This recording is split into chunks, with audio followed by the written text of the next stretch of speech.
Ramai naturalisasi, pemain Malaysia tiba-tiba ngaku keturunan Indonesia. Di saat naturalisasi gencar diperbincangkan, pemain timnas Malaysia yang jadi mimpi buruk di Piala AFF 2010 tiba-tiba ngaku keturunan Indonesia. Naturalisasi kembali jadi topik perbincangan serius di sepak bola tanah air seiring peningkatan kualitas timnas Indonesia saat ini. Oknum-oknum yang kontra dengan prestasi timnas Indonesia menyayangkan begitu banyak pemain naturalisasi di tubuh skuad Garuda. Di saat pro dan kontra naturalisasi mencuat kembali, tiba-tiba satu pemain timnas Malaysia mengaku memiliki keturunan Indonesia. Sosok yang sebenarnya sudah tidak asing lagi bagi timnas Indonesia karena pernah jadi mimpi buruk di final Piala AFF 2010. Dia adalah Mahalli Jasuli. Baru-baru ini dalam wawancara bersama media Malaysia, Astro Arena, pria 35 tahun tersebut mengaku punya darah Indonesia. Garis keturunan Indonesia yang dimiliki Jasuli bahkan sangat dekat karena berasal dari kedua orang tuanya yang masih WNI. Lantas, mengapa Jasuli berkewarganegaraan Malaysia? Hal itu karena ia lahir di Selangor yang membuatnya otomatis mendapat kartu identitas negeri jiran. Itu sebenarnya benar. Karena ibu dan ayah saya orang Indonesia. Karena saya lahir di sini, saya mendapat kartu identitas di sini. Benar, ayah dan ibu saya sama-sama orang Indonesia. Masih memiliki KTP berwarna merah, status penduduk tetap.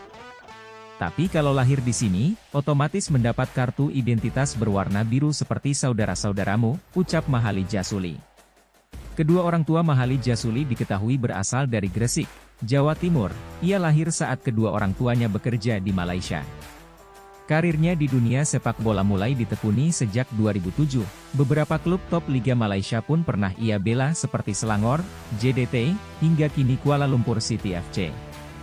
Mimpi buruk di Piala AFF 2010. Mahalli Jasuli merupakan anggota skuad timnas Malaysia yang meraih gelar Piala AFF 2010 di bawah besutan pelatih Krishnasamy Rajagopal.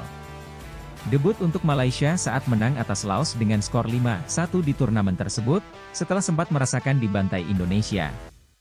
Jasuli dan kawan-kawan berhasil membalas kekalahan fase grup di partai final dengan skor 3-0 saat bermain di Stadion Bukit Jalil. Malaysia memang kalah di leg kedua yang digelar di GBK dengan skor 1-2, namun agregat 2-4 membawa mereka keluar sebagai juara. Setahun kemudian, Jasuli juga sukses mempecundangi timnas U23 Indonesia di SEA Games 2011 Jakarta. Sempat mengalahkan timnas U23 Indonesia dulu di fase grup dengan skor 1-0, sebelum menang adu penalti di partai final. Lebih dari 10 tahun berlalu, Indonesia berhasil menyabet satu gelar medali emas SEA Games 2023. Meski begitu, masih belum bisa meraih gelar Piala AFF yang bahkan kini namanya sudah berganti menjadi ASEAN Cup 2024.